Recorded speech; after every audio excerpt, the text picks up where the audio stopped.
I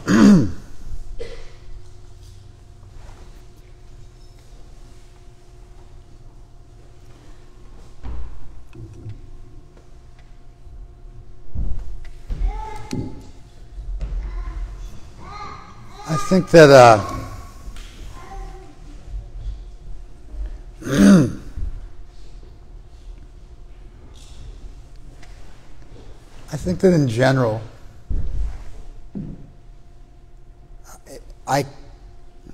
I can divide up the lessons in our sacred texts into three categories. Category A would be pre-theistic, generic truths that are going to be appreciable to anybody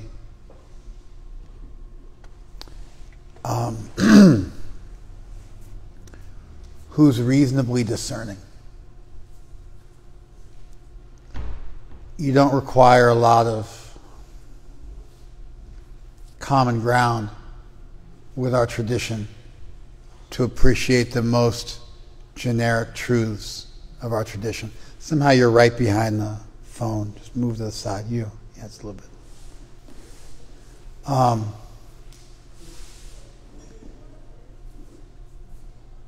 I'll just start again. I think, like right now, today, I just had this thought that I'm sharing with you. So I'm going to work it out in real time.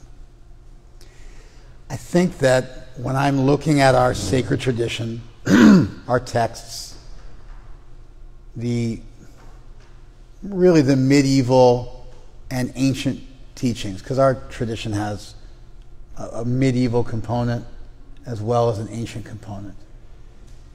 And so just looking at our tradition as a whole without making that distinction, looking at the tradition as a whole, there's three kinds of statements. Statement A, if I was at a bus stop and I met somebody who was reasonably educated and not intoxicated and they wanted to understand,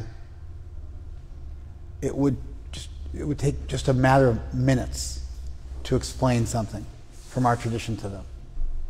We don't have to have a lot of common ground,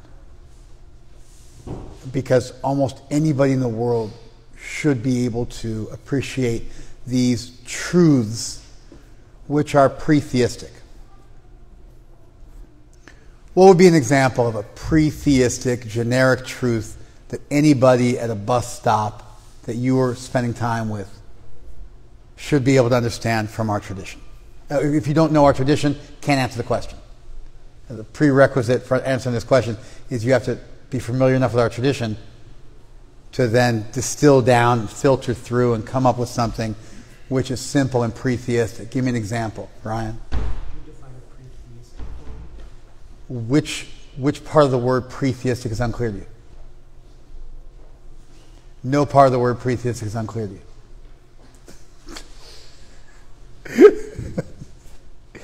Because you speak the English language. It's a perfectly reasonable term in English. Before, theistic, a belief in God. Therefore, the person does not need to have a belief in God in order to appreciate the teaching. We are not the body? You're not the body. Which, interestingly enough, is pre-theistic in the sense that it does not require you to accept that there's a God.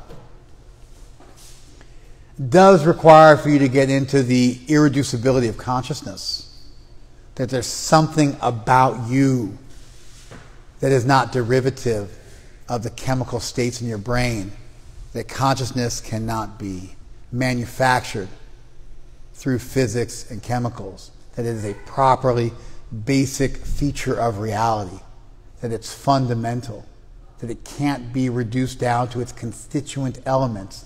Therefore, it represents a quanta, an irreducible part of reality. The same way that neutrinos and bosons are subatomic particles. They can't be broken down to simpler parts.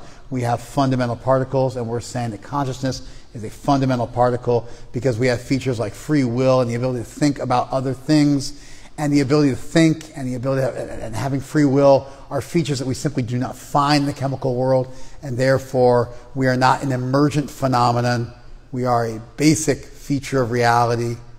Consciousness is irreducible. It's a building block of reality, not an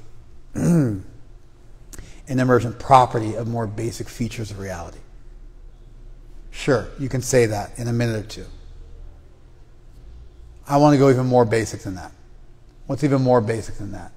Yeah. What goes around comes around. Some kind of idea about the law of karma. I almost think the law of karma is more difficult to rigorously state than the irreducibility of consciousness. Because you're going to have to, if the person doesn't accept prima facie, just at first glance, what you're saying, and you have to give evidence for that proposition, you're going to find yourself singing for your supper. As evidenced by last week, when I laid out a rigorous argument for the law of karma from a number of different angles, one of which was to go through consciousness and the irreducibility of consciousness to a deity, and then the deity would have set up the world in a reasonable way. And you follow? If you say to somebody, right, what goes around comes around, they go, yeah, that's not an argument. That's like putting out your hand to shake someone's hand and they feel obliged and they reach out and then you shook hands. But it doesn't mean you've presented them with a reason why they should believe such a thing. So as much as it sounds less spiritual than what he said, it's actually more difficult to give evidence for. I would say a pre-theistic generic teaching from our tradition that anyone can appreciate right away is you shouldn't be attached to the results of your efforts. Why not, Tuka? Well, because you can't control the results. There's enough variables going around in the world that you can't quantify all of them. You certainly can't control all of them. And all you can really do is your duty. But the results of doing your duty are a confluence of events. They're what do I want to say? The formula that's involved in coming up with the result of your duty. It involves so many other factors which are beyond your ability to control, even to fathom in some cases. That if you want to only be happy when you get a good result, you are setting yourself up for incredible frustration and sadness and pain, really. It's like trying to control the weather. It's just beyond your capacity.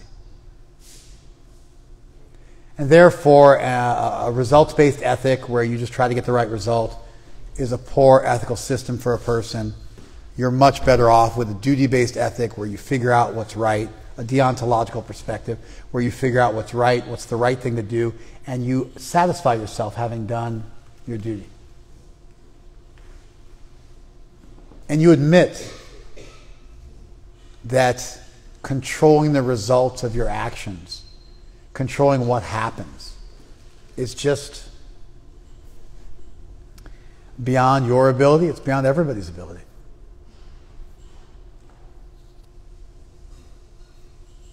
And so if you don't want to live in a house of cards,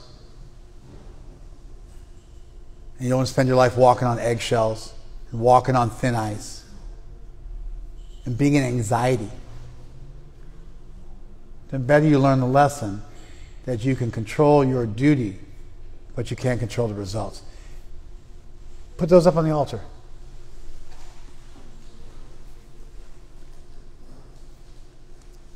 The ritual priest in me got edgy because he was touching his foot with his one hand, holding the flowers with his other, and I knew it was only a matter of time until he started touching the flowers with the same hand he was touching his foot with, which is a no-no, at least when I see it. Obviously, people are doing all sorts of nonsense when they're picking flowers. Who knows? They could be eating a Big Mac and picking flowers.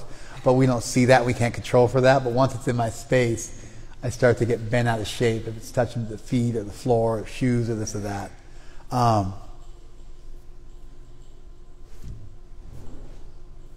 You can only control a very, very limited amount of what happens in your world, as evidenced by what I just did. So much of what goes on beyond your purview, or what goes on beyond the scenes, is just behind the scenes, is just beyond your capacity. And so if you want to be happy in life, if you want to be satisfied, if you want to be peaceful, which of course is a prerequisite for happiness. If you want to be peaceful, and peacefulness is a prerequisite for happiness. Don't confuse happiness with sensual gratification. Sensual gratification is just that. It's the pleasing of your senses. It is far removed from happiness because it has no stability. And because it has no stability, it leads to consistent and automatic anxiety as you start to fear that the thing which gave you pleasure will eventually be taken away. If you want happiness, and I'm defining happiness as sustainable joy, as a solid platform of joy, you will never find that in the sensual experiences of life, because the sensual experiences of life are like a roller coaster. They're over, practically speaking, as quick as they begin, and you suffer, just like you suffer if you go on rides at a amusement park. You have to wait in these long lines. It's always way too hot. Weirdly, it's always way too hot at amusement parks. Probably because I went to amusement parks in the summertime when I was a kid growing up, when it was hot. And they were all in the valley. Like Magic Mountain is just some godforsaken place out in Santa Clarita in the valley where it's 108 degrees.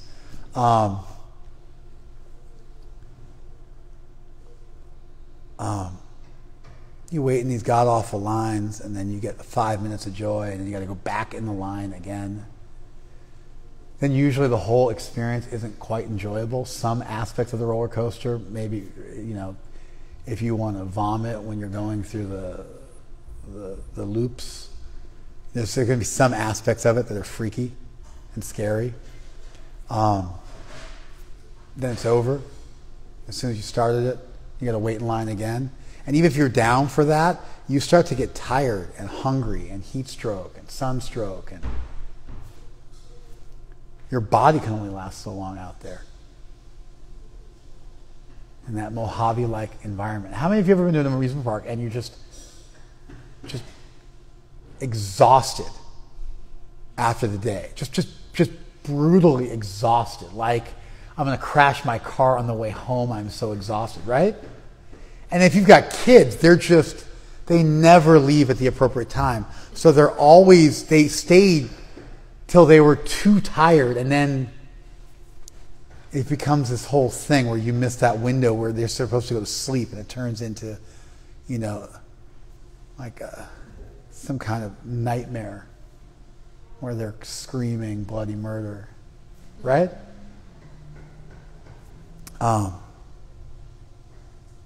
That's a pre-theistic teaching. Do your duty, don't be attached to the result. I can go on and on. I spent the whole class talking about it, but I had you guys at 10 seconds in, 20 seconds in. You can't control the results. And if you base your happiness on getting the right result, it's like shooting craps. And you're happy when the dice come up your way. But that's ridiculous. It would be like, it's equivalent to shooting craps if the dice are loaded against you. Because the very nature of material enjoyment, because it's not just material enjoyment goes up and comes down. Material enjoyment goes up and comes down, but then you also get older. You also get to a point where you're not getting any younger. And so as your material enjoyment is going up and down, your actual capacity for material enjoyment decreases.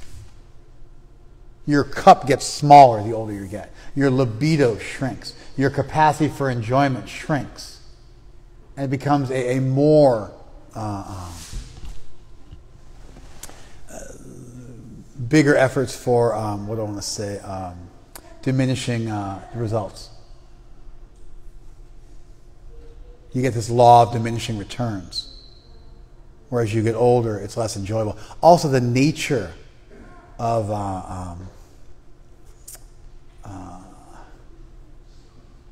satiation, satiety, the nature of being sated through an act, there's a diminishing return there.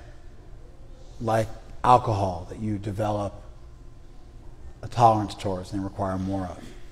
Or any drug of choice. Or sex for that matter. Or fame or money. All these things have a law of diminishing returns where the more of them you get, the more you need and the less satisfied you are with what you had. And pretty soon, you thought if I make $100,000 a year, I'll be happy. As soon as you make $100,000, like, I need $250,000. Making $250,000 a year, it's like, it's still not enough. It just goes on and on. It never ends. And you get old. You get wrinkles. Your body can handle less. Right? You're like half the basketball player used to be, right? Probably a quarter. Right? And you're in good shape. Whatever you are, 42. How old are you? 44. You're in good shape for 44. You're in good shape for 42. You're in good shape for 37. And you're 6'7", and you can dunk with one hand, with both hands. Which one's harder? Both hands, right? Yeah, you can dunk with both hands there, right? No problem, right? Yeah. But yeah, you don't have it like you used to, right? Your knees are no good, your back's no good. And even just in terms of actual athletic potential, you're a fraction of the man you were. Isn't it? Yeah. It's painful, isn't it? Because so much of who you are was wrapped up in being a ball player who could hang with professionals. He was going to play in the NBA. Blew out both knees. Got surgery, came back, blew him out again. Otherwise, would have played in the NBA. Was that good? And then you were the master of the whatever court you went to, right? But now even sometimes if you play my son or something like that, right? They might, because they got so much fast twitch muscle fiber that you used to have, but you don't have anymore. And they might get something on you, right? But might. But 10 years ago, there'd be no question. You could play 100 games, they wouldn't score a single point if you didn't want it. Now you probably can't make that claim. It's just what it is.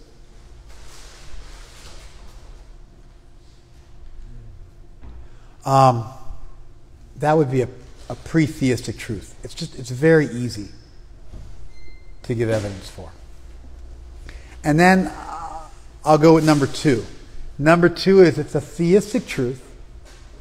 It's a theistic truth, but it's generic enough that if you get somebody who believes in God and you hang out with them for a minute and you spend a little time with somebody who also believes in God, or you get somebody to the point where they believe in God, then that truth is relatively easy for people to accept, even if they're not from your particular sect. So you can meet a Christian, or a Jew, or a Muslim, or even a generic theist who believes in a higher power but doesn't quite know the nature of that higher power. What do you call that person who believes in a higher power but doesn't quite know the nature of that higher power? Are they an agnostic? Is that what you call them? Spiritual. You do not call them an agnostic. That was a trick question. You guys are too smart. Agnostic means you don't know. You don't know whether God exists or not. Agnostic. comes from gya in Sanskrit, which means to know. That's where we get the word gyan from. And so agnosis, you don't know, agnostic. A person who believes in a higher power but doesn't quite know what they believe in is a theist. You could also call them a spiritualist. They're a generic theist. You could meet a generic theist. They believe in a higher power. They don't quite know what that higher power is. Or you could meet somebody who believes in a God of their own choosing, in a particular tradition. But some of the teachings in our scriptures, they're so good and they're so clean and they're so easy to get to that even if you meet somebody from another tradition or who has no tradition, it'll just take you a couple minutes. Or if you convince a guy in the street to believe in a higher power, then it's easy to make these second points. First point, you don't have to believe in anything. Desire makes you suffer. You can't control the results. Better be satisfied doing your duty. Happiness is dependent on peace. Don't confuse happiness with sensual enjoyment. They're not the same.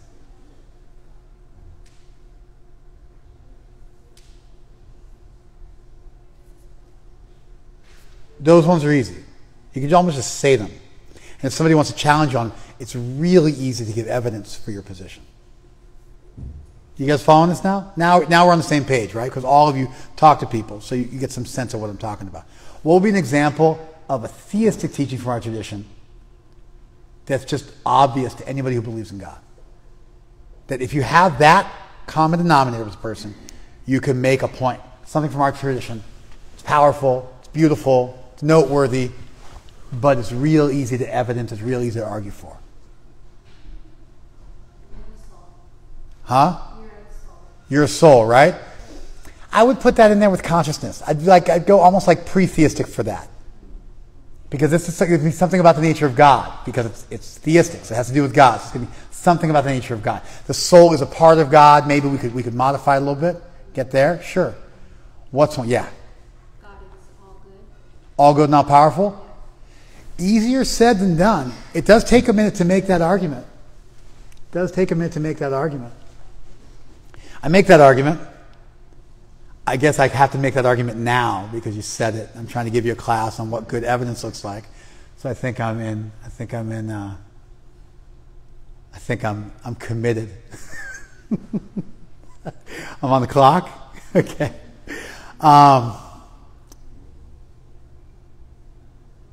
Well, if consciousness is irreducible, which I already gave evidence for earlier in the class, and if there is a source of the universe, and there's great evidence that there's a source of the universe, as any astrophysicist will know. Any astrophysicists in the room? That wasn't a joke. Heath actually has a PhD from Caltech in astrophysics. Caltech, of course, being the #1 research school on the planet. Is there good evidence that the universe came from a singularity? Yep. Excellent evidence. The universe is going like this. That's how it's moving, which means it came from a singularity.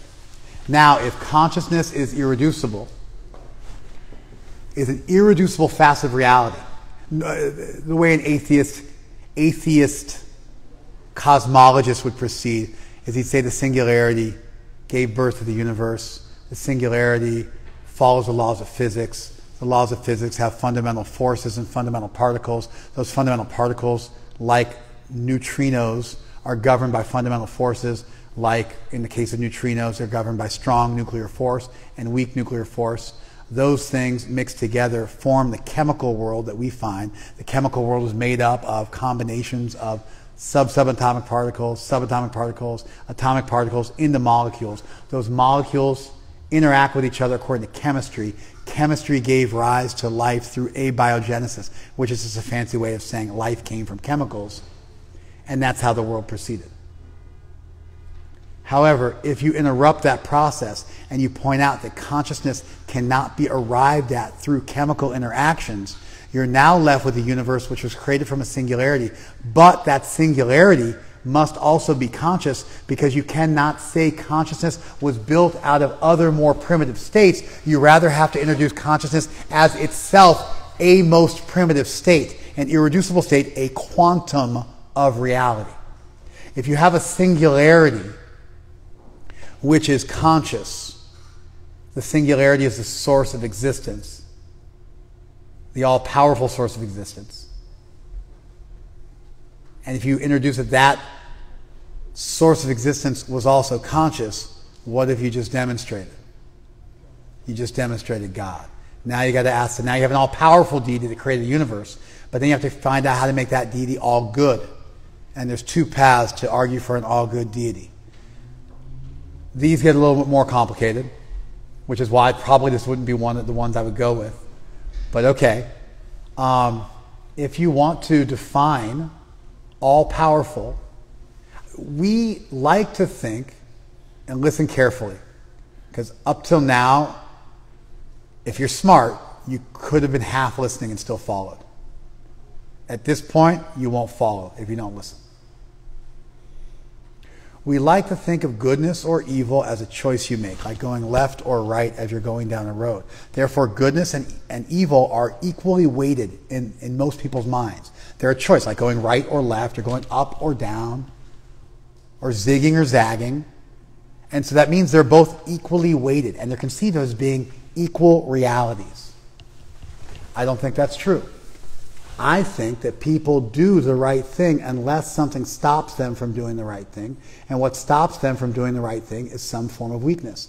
Therefore, if you have an all-powerful conscious source of all reality who will never be stopped from doing the right thing, then goodness is derivative of power, because the only thing stopping you from being good is if you're not powerful enough to do the right thing, and therefore you succumb to doing the wrong thing. Therefore, an all-powerful being, an all-powerful conscious being, will automatically be all good, because there's no weakness within that being that would stop them from doing the right thing. What I've done is I've introduced goodness as a default position, and evil not as being equally weighted, but as being a deficient state. And by doing that, you win the argument, and you make an all-good God. You can argue against that. I've never seen an effective argument against that. The argument I just made is like a tennis serve. If you get a good opponent, they'll hit you back, and then you got to hit them back, but you're going to be able to corner them and win this argument if you learn it. Another way to get to the all-good deity, and this one's even more difficult for people to wrap their heads around, and there's a reason for it. I'm going to jump back, because you ruined my night by making me argue this. Although it's only been 4 minutes since you asked your question, so I'm not doing too shabby. Huh? It's tight, right?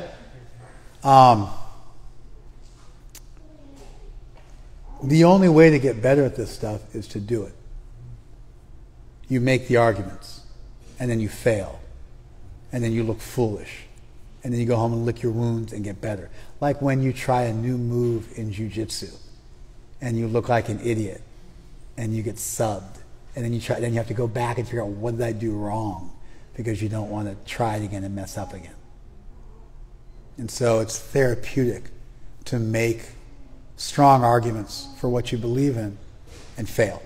Attempt strong arguments and fail, because they'll put you on this path where you'll go back again and again until you get it right.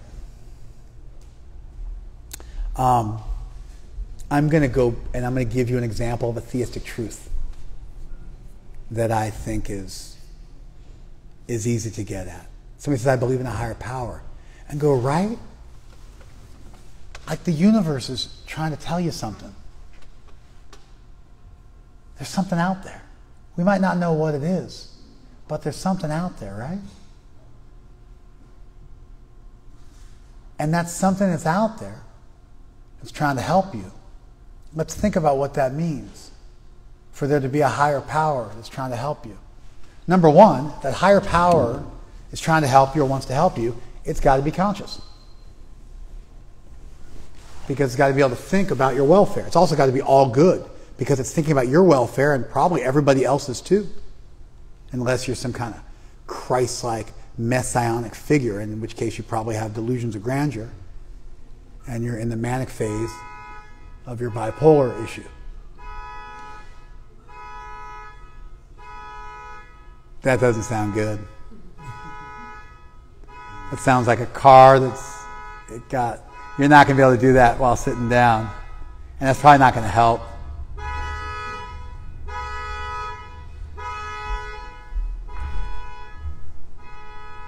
Is it his car?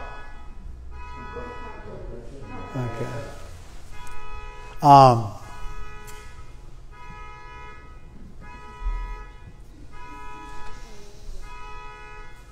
I'm hoping.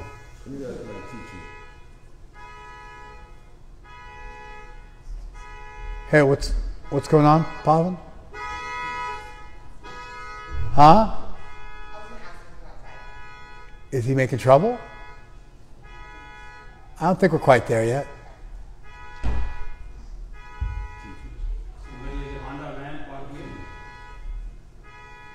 I mean, these things don't last forever.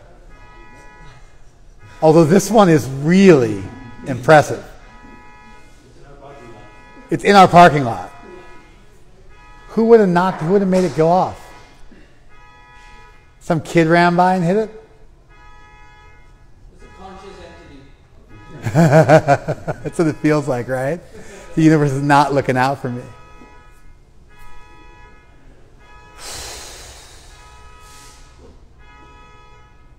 It's in our parking lot.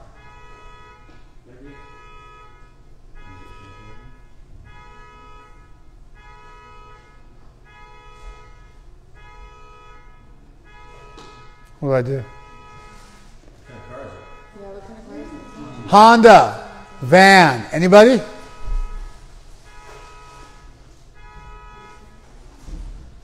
All right.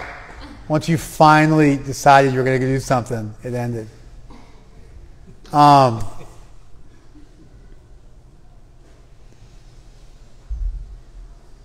universe trying to help me.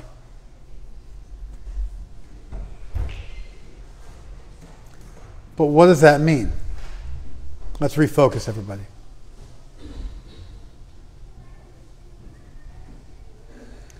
What does that mean that the universe is trying to help me? Well, if the universe is trying to help you, if there's a higher power looking out for you, if there's something out there, then that something out there must be conscious, because it's considering you and your needs. It must also be incredibly thoughtful and loving and considerate. In fact, it must be all good because it's thinking about what you need and it wants to help you. And ostensibly everybody else. It also must be all powerful because it can help you. It can reach through space and time in novel ways and intercede in the world's affairs in order to give you a leg up and teach you a lesson or steer the course of things in your favor and assist you with what you're doing. And so simply by acknowledging that there's a higher power that's trying to help you, you're really admitting that you believe in a conscious, all-good, all-powerful deity. If you say to someone, do you believe in a conscious, all-good, all-powerful deity, for a lot of people it's going to be, whoa, that's way too much. But those same people would have no problem saying, I believe in a universe that's looking out for us. But by saying, I believe in a universe that's looking out for us, you're just euphemistically saying you believe in an all-good, all-powerful deity. You're just too scared or unthoughtful or unable to do the math to figure out the implications of the statement you made. Did you guys follow that? I'm just going to do it one more time. Because there's too much going on for me to know I sunk my point. I got to say it one more time, just for my own sake. We've got pre-theistic truths. You can meet somebody at a bus stop. And if they're just a little bit discerning, they're going to agree with you in under a minute. What's an example of a pre-theistic truth from our tradition that's just so easy to wrap your head around. Work without an effort for the result. You should work and not be attached to the result because you can't control the result. There's too many variables, but you can control you. So focus on that. You do you. Don't worry about the rest of the world. Be happy with that, right? That's easy. Then you've got theistic truths. They require the person to accept they believe in a higher power, but not much else. And if they say that, you can do some marvelous stuff with them from our tradition. It's not difficult. It's very ecumenical. It's very universal. Very non-sectarian.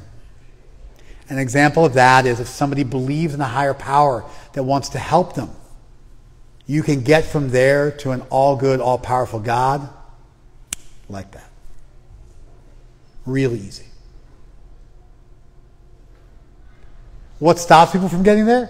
They just lack the courage and the dedication to think through their statements.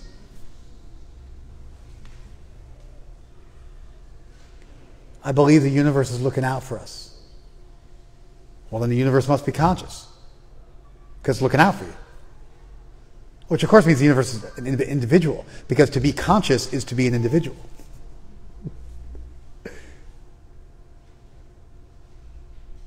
It's the very definition of a person, an individual unit of consciousness. Possessive of a body or not possessive of a body is irrelevant. It's an individual unit of consciousness. Somehow we think not having a body is superior. Somehow if you're a ghost, you're better. If you're a conscious unit with no physical form, you're better. I'd argue that material form is a problem, but form itself is not a problem. If God had a spiritual form, that would not be a problem. Of course, how could we have a form if the source of us did not also have a form? And so merely from the existence of form in the world would have to mean that the deity that gave rise to the world would also possess form. We could argue that it doesn't possess a material form, a limiting form, a form subject to the laws of physics. It would have to be a form beyond the laws of physics, but a form nonetheless. Otherwise, where did our form come from? If we're a derivative of that deity, which is the conscious singularity that gave rise to the world. You guys following this? How they all stack together nicely? That would be an easy truth to make. That the person said, I don't believe in an all-good God. I just believe in something. Not necessarily a higher power, some bigger power, but not necessarily good. Then you got to make an argument. And one way is to show weakness as being, evil as being a weak position as opposed to equivalent, as I argued for quite elaborately a few minutes ago. If you came in after that, tough luck. I made a good argument for it. The other way to argue for it is that, and this actually gets somewhat complicated. This is a complicated argument. In fact, nobody likes this argument when I make it, but I've never had somebody really come up with a good rebuttal.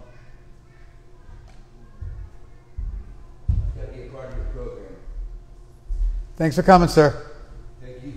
You got it, man. Have a good one. Shri, don't make drama. I think he's leaving. Okay. I know you're dramatic. Just keep it cool. All right. They were making moves on to bounce him. I don't know if you guys didn't see it because you were looking at me, but I was watching them. They were making moves that they were going to bounce him. You're ready to go, right? Okay. And so, but then he seemed sedated. He was weird. He was doing some little ticks going on. You saw it? But it wasn't terrible. And so I didn't want to make it seem, because he's been here before, and he seemed like maybe he was off his meds or something like that. But he's a friend. I didn't want to move him along if I didn't have to. And he managed to figure it out on his own. This argument's a little complicated. I'd like you to try to find fault with it. I've been using it for a decade now. No one's made a serious rebuttal of it, but it makes everybody uncomfortable. Here we go.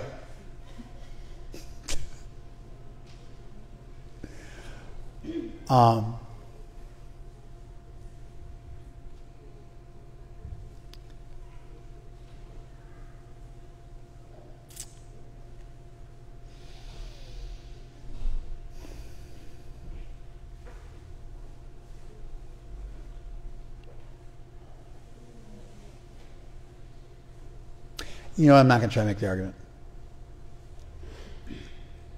I guess I have to. I put my foot too far down my throat. I can't not do it now. All right, here we go. We find that love is the most powerful force in the universe. It brings out the best in people. Therefore, the deity that gave rise to the universe must also be the source of love. Now the question you have to ask yourself is kind of, where does love stack in the equation? Where does love stack in the equation? And so, is love as good as hate? Is hate equivalent to love?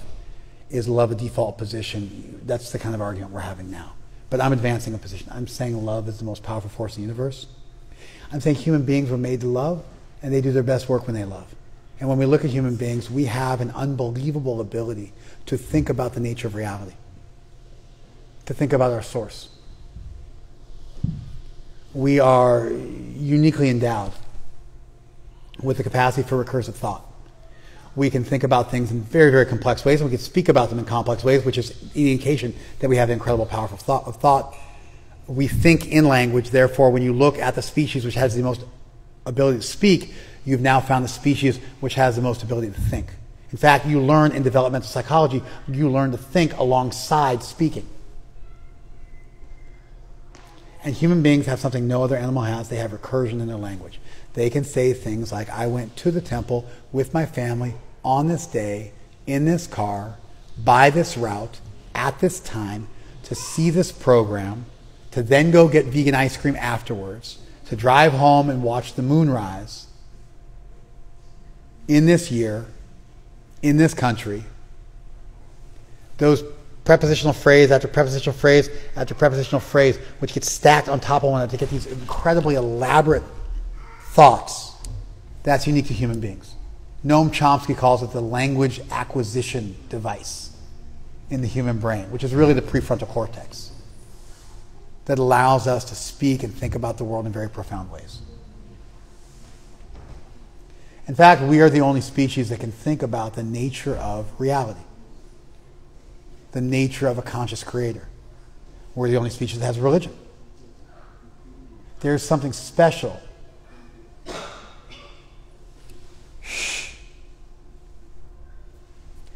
There is something special about being a human being. Something very unique and very special. Namely, we can inquire about the nature of existence, about our place, about whether or not God exists, and so on and so forth.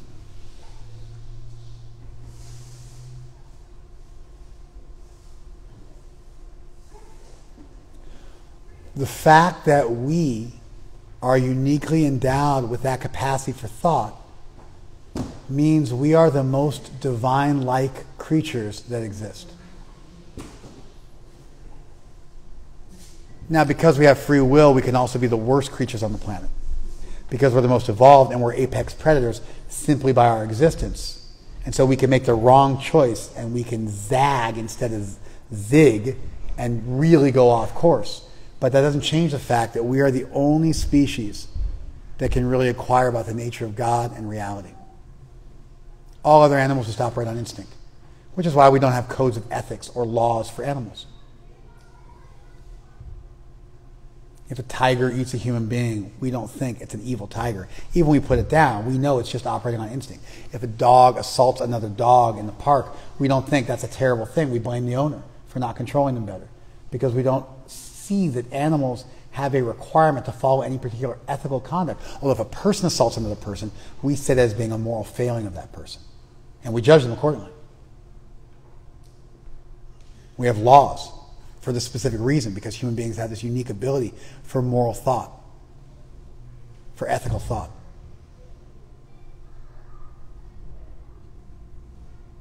So we are uniquely endowed with the ability to think about and understand God. And that means we are the most divine-like species on the planet. Did you follow this? It might sound specious, but it's not. We don't have as good a teeth as tigers do. We're not as big as whales are. We don't smell as well as dogs do. We don't hear as well as dogs do. We don't see as well as birds do. Everybody's got something special about them. What's our special thing? Our power of thought is exponentially greater than any other species.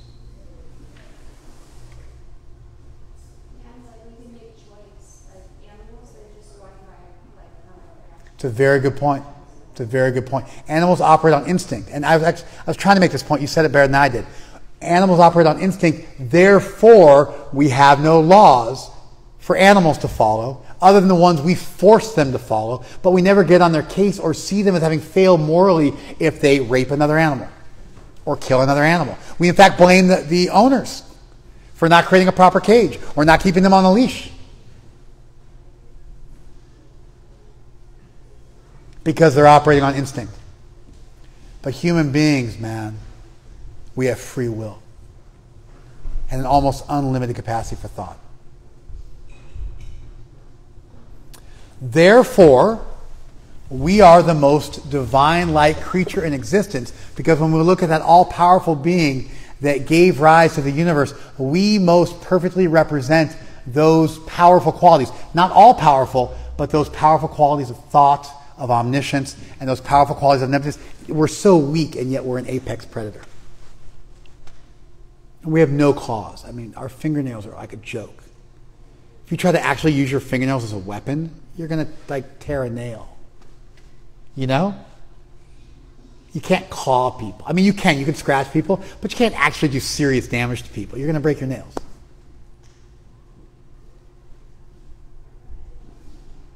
What to speak of biting? Our bites are a joke compared to the animal kingdom. Even if you take like a classic omnivore like a bear that gets less than 10% of their diet from meat, they have a fixed jaw with 5 times the biting force we have. We're like, this whole thing, like only cows chewing cud, herbivorous animals have that. It's such a weak jaw structure.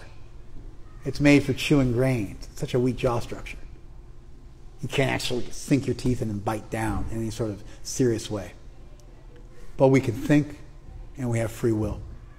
And therefore we most closely approximate to or represent or are immediately derivative of, and therefore are closer to the nature of the divine source that gave rise to the cosmos.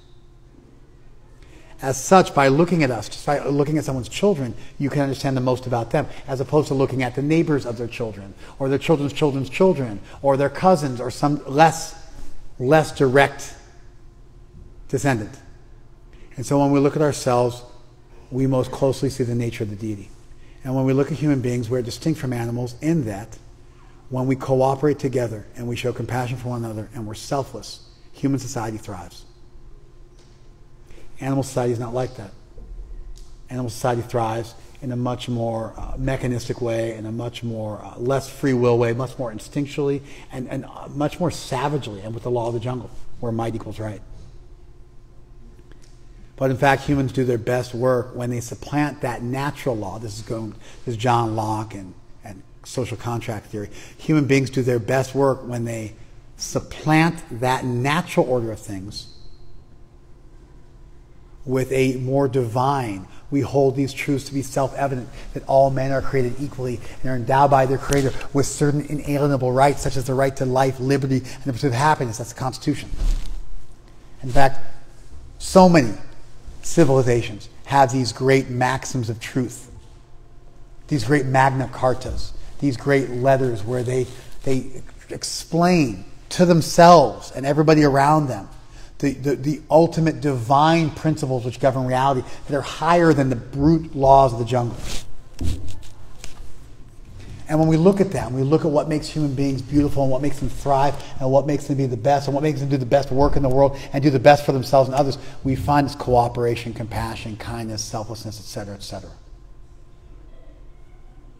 Therefore, by looking carefully at the nature of the world and looking specifically carefully at the nature of human society and what makes human beings thrive, we can understand most adeptly the nature of our Creator. It's inferential logic because we're trying to argue about the nature of that abstract truth. And unless you say, oh, because it says so in my scriptures, You have to point to something in this world and extrapolate from this world to that world. Otherwise, you say, my sacred text says this. But then, if you say my sacred text says this, what does the other person get to say, Pramanjana?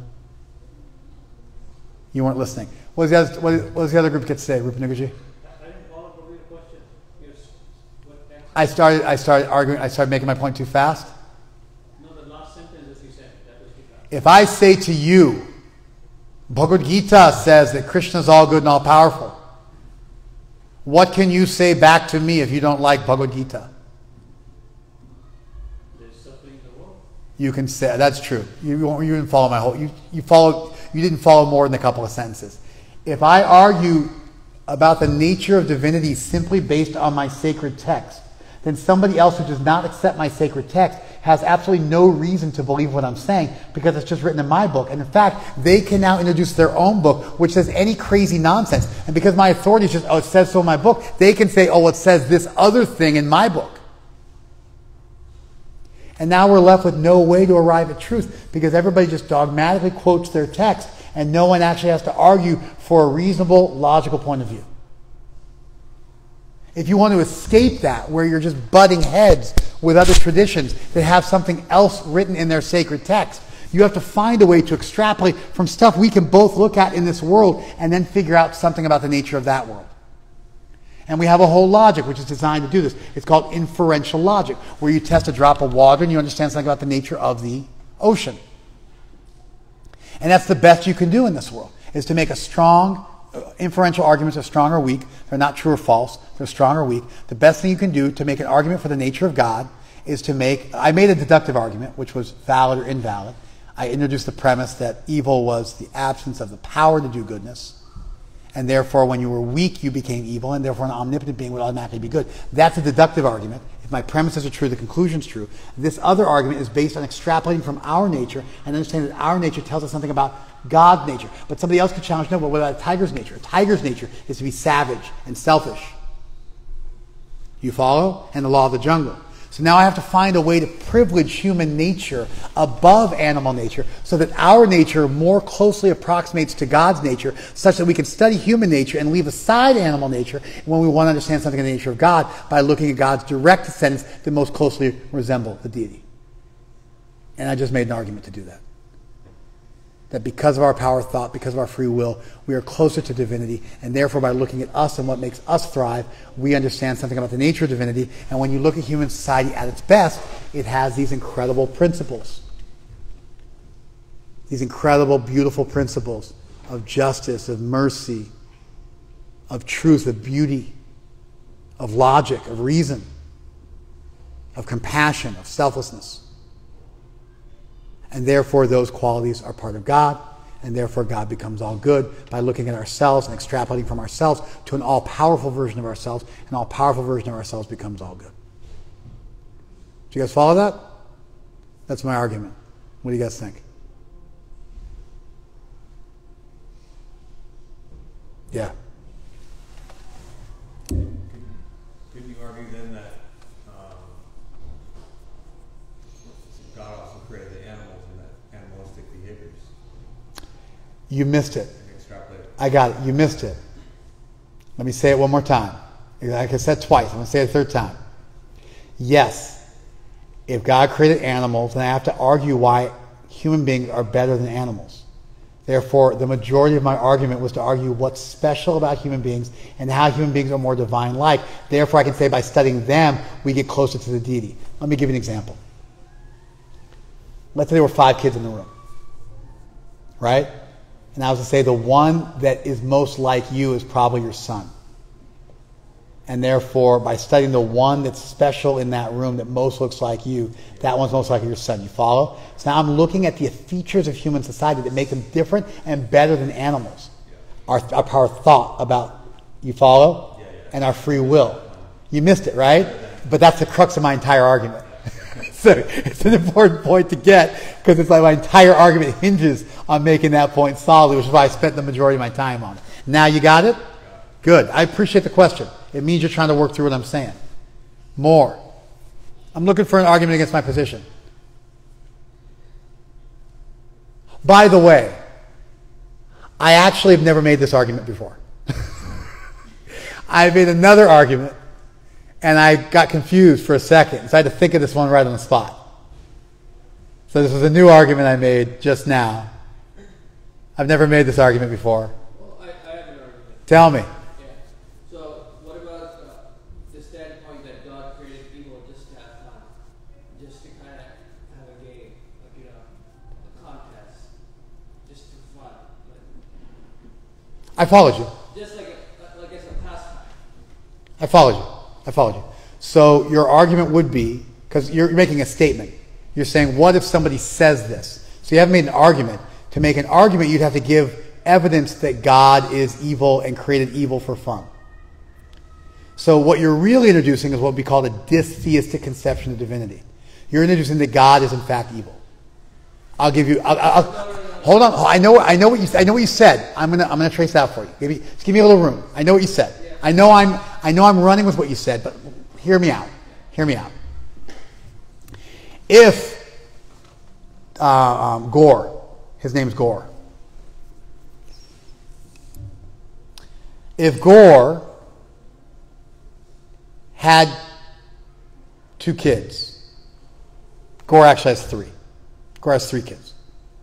So if Gore had 3 kids, and Gore happened to be all-powerful, and Gore made 2 of his kids totally healthy, they lived to be 100. And he made 1 of his kids have a congenital heart defect. Now you got to remember, Gore's all powerful.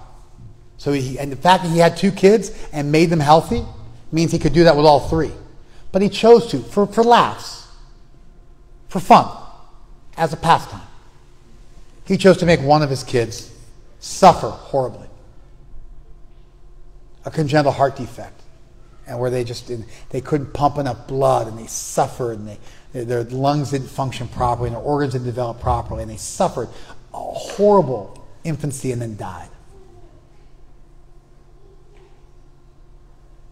He didn't have to do it because he was all powerful, because he could make the kids good.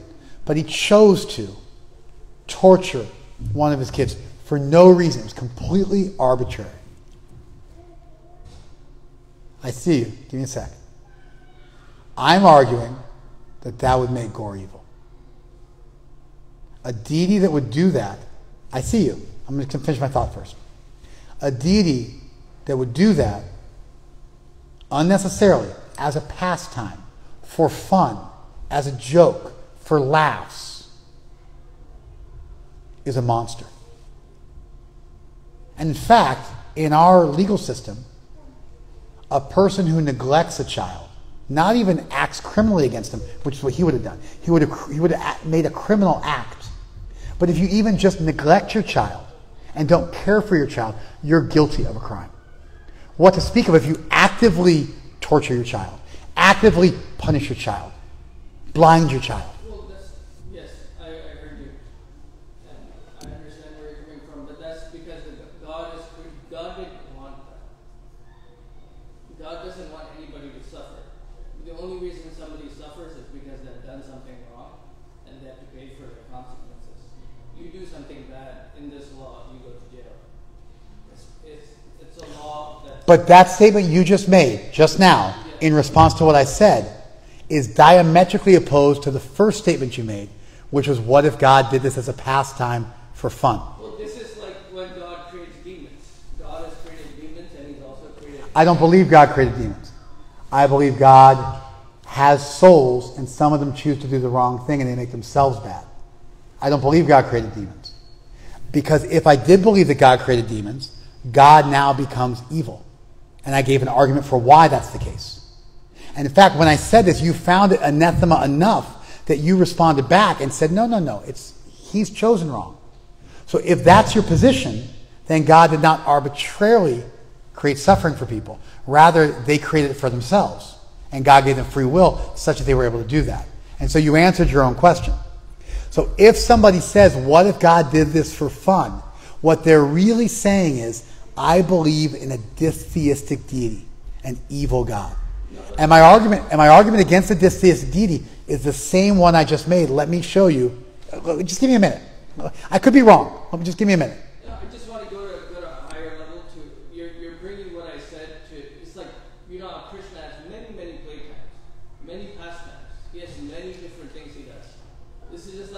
small thing, you know. He might have created evil just to come to Earth and fight with them, just for fun. Let me make the argument again. I got it. Let me run with that. It's like just for fun. You know? Let me run with that. I'm going to, let's say I'm omnipotent, and I choose to create a situation where Ryan is tortured. And I do it so that I can come and save Ryan, because I have a savior complex. So I machine a situation where Ryan will be tortured, just so I can show up and save him. Then if Ryan finds out that actually my torture was not my own desserts, but it was orchestrated by Tuka because he has some savior complex.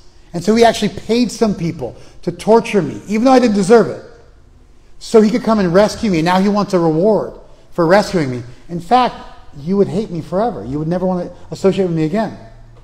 So the implications of this statement, no matter how piously or nicely you say it, oh, he just did a little thing. He just tortured you a little bit. Oh, he just created a little demon, like raped and murdered and killed some people. But he's a big guy. He just does that once in a while. Like on Saturdays he does that. On Saturdays at lunchtime, he's killing people and making demons. But the rest of the week he's a good guy. But 1 hour a week, he becomes a sadistic, megalomaniacal, all-powerful, evil deity. Such a deity I would not worship. And my evidence against such a deity is twofold. Number one, I see weakness as the inability to do good. Therefore, evil is not a fun thing you choose, like going left versus going right. Rather, evil is the inability to do the right thing. That's evil in this world. We're talking about the evil in the spiritual world. It's a different dimension. Evil in the spiritual world is a kind of, it's not as serious as it is in this world. We're talking about different dimensions. Well, I followed you. Now, I don't want to take this conversation and make it just between you and me, because there's a lot of people in the room, and I also ran out of time. But I do want to at least respond to the last point you made, and then we can do it offline. The entire discussion has been about this world. Our whole discussion. You can't interrupt me. You can't. You just I'm being super respectful to you. I'm letting you talk. You've monopolized the conversation for the last 10 minutes. And I've indulged you and engaged with you. And I appreciate you, and I'm answering you. But you can't interrupt me further. Yes. Okay, thank you. So, the entire conversation has been about this world. As you lost that argument about this world, you can't interrupt me. You got to let me talk, man. You have to let me. Even if you don't agree with me, you have to let me finish. I'm the priest. I'm giving the lecture. I've let you go. I'm asking you for the 4th time now. Please. Please allow me to finish my lecture. Please. Thank you. Thus far, the entire argument has been about this world, about what exists in this world. I think it's unfair to then jump to that world. I'm arguing about what's going on in this world. The parameters of this discussion have been about this world, not about that world. We could have another conversation about that world, and I could respond that there are no actual demons in the spiritual world, that there's just excitement in the spiritual world, and there's sometimes fear of separation from Krishna in the spiritual world, but there's no actual demons. That the only time you see people doing bad things is in this world in Krishna's pastimes. And that's in our sacred tradition, and it also makes perfect sense. But separate from that, all we've been talking about is in this world. And I'm trying to troubleshoot this world. And so the argument against a dystheistic deity, and keep in mind, whenever you invoke, even if it sounds sexy and attractive, that Krishna will have some fun by creating suffering for people, you're really talking about a megalomaniacal dystheistic deity. There's no way to argue that God created wanton suffering for someone that they didn't deserve. As soon as you introduce that, God now became evil. Because if you ever made your child suffer just for your fun, what would that make you? Evil. You follow? It's a problem. It shows a real character defect. And so the argument against that is twofold. And I already made the argument, but I'm just going to place it together with what we're talking about now. Number one, evil is not right and good is not left, or vice versa. I guess for you it's that. Evil is not right and good is left.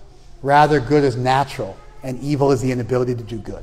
And by creating that hierarchy, instead of an equally weighted conception, then God being all-powerful means God is all good. That's argument number one. Therefore, the deity would not be evil or wanton or have evil desires, because God's powerful enough to always want to do the right thing and always do the right thing.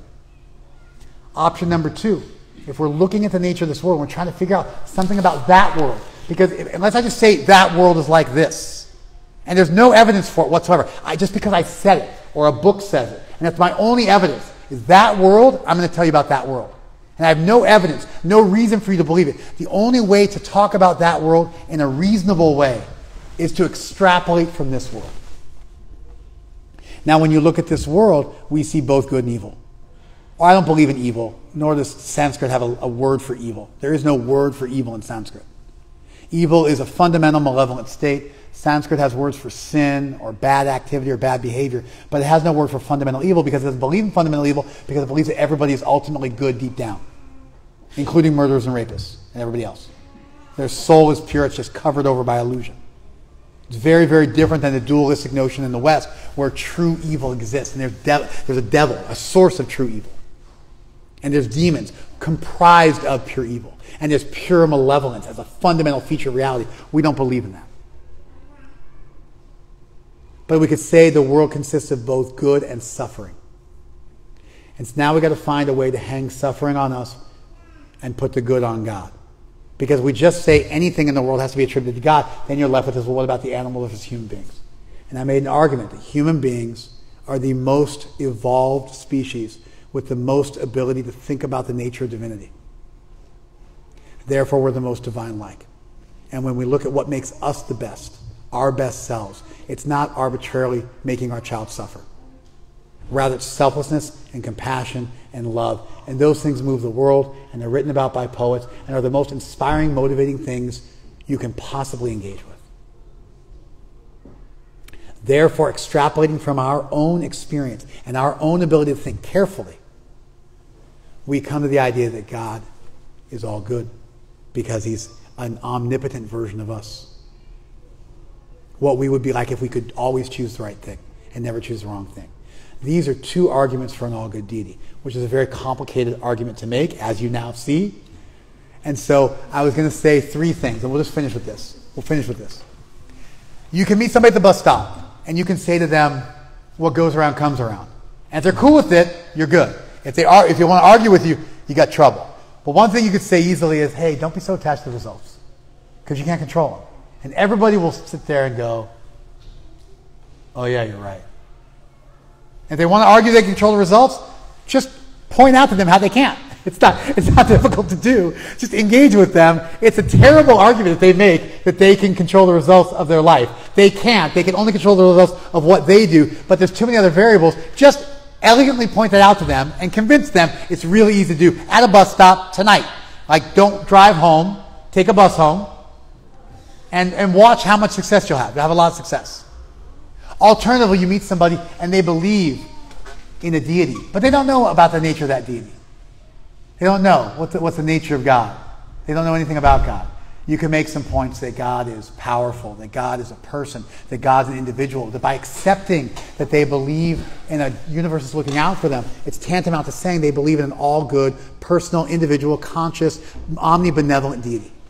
It's a very easy argument to make. If they want to argue for whether God is all good or not, it's a much more complicated argument, as you guys have seen. It's not actually complicated. It's just everybody's suffered so much in this world that every person you talk to is going to have a particular variety of suffering that they can't explain.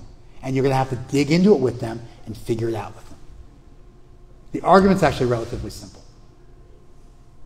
An example of something that's easy to make to anyone who's a theist is that if that deity's looking out for you, it's all good and all powerful, you're just euphemistically saying that, why don't you own that and pray to God sometime?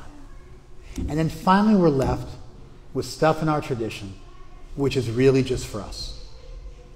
Super intricate, super sectarian, our stuff, for us, by us. What our theologians do when they're amidst us, when it's just us talking. And I'll give you an example of that, which is what I want to talk about today, but we didn't get a chance to. But I'll just give you the verse, just so you get a sense of what I'm talking about. Kshantir avyarta kalatvam viraktir manashunyata ashabandha samutkanta namagana sadaruchi. This is a iti adayo anubhavasyu Jata bhav ankure jane. Jane, in a person, bhav ankure, in whom the seed of love of God has sprouted. Syat, there are. Iti anubhav adaya, there are these symptoms to be found in someone who has awakened within themselves love for God. These symptoms will be found. What are these symptoms? Kshantir, they're forgiving. Avyarta kalatvam, they utilize their time expertly to move forward in life. Virakti, they are detached. Manashunyata, they're devoid of pride. And then the one I want to talk about today, Asha Bandha. They are filled with hope. Literally, they are bound. They are bound up with hope. They're always hopeful. Samutkanta, they're incredibly eager. Samutkanta means their neck is stretched. They're like eager, like lifting up, pricking their ears, looking for the sun to come over the horizon. Namagane Sadaruchi, they're attached to chanting Krishna's names. And then Asakti Tat Gunakyane, they're attached to hearing about Krishna's qualities. Priti Tad Vasati Stale, they're attached and they love and have affection for the places of Krishna's pastimes. Iti Adhayo Anubhavasyu Jata Bhavan Kure Jane. These are the symptoms of someone who's awakened love of God. The argument I wanted to make today that I didn't get a chance to, which is okay, the argument I wanted to make today was this. If you meet someone on the bus stop, you can tell them not to be attached to the results of their activities because they can't control them. If you meet somebody at the bus stop who believes in God, you can extrapolate from that. You can start to argue for an all-good, all-powerful deity, or you can argue that to believe in God means to believe in a personal deity. You can start to move with that and make very, very beautiful points. If you meet somebody who already understands all that, you can make these points. These points, although they're heavily sectarian because they're from our sect and they're for practitioners, they're not actually sectarian because if you believe in an all-good, all-powerful deity, what will you always be filled with? Hope. What will you be attached to? Crying out to that deity. What will you be attached to? Thinking about that deity. What will you be devoid of? Pride, because you'll always be thinking about that Supreme Lord who's so magnanimous and so great, and it fills you with humility naturally. What will you become? Incredibly forgiving. Why? Because you accept everything that's happened to you deserved, and you're rolling with it.